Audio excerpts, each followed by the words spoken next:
From Askat Gym guys, ni travel me padulong sa poolside kay dito held ang baptism ceremony. And look ni anami sa site guys, and karon akong gi-assist ang akong son nga maka-change attire na siya for the baptism ceremony. Og wow, gi-congratulate siya sa iyang ati Janda. And niapod si Yeye ang mga malipayon nga mga inahan kay gi-baptize karon ang among mga anak. And grabe ka emotional na nako karon guys kay hapit na gid mahuman og change attire ang akong son. And niapod ang akong PSS classmate guys ni congratulate po siya sa akong son.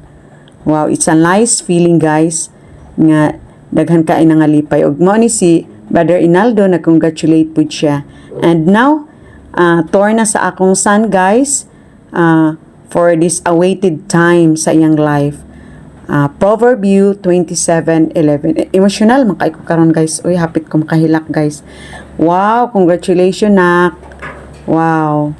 I'm so happy as a mama guys. Congrats nak. Congrats. Dito ka na. O linya sa kadito. Now, nagpaabot mi sa uban nga mahuman na pud ang ilang turn. And look guys, ang amahan na skilled tungod sa kadaghang tao dito na lang siya nagsuksok.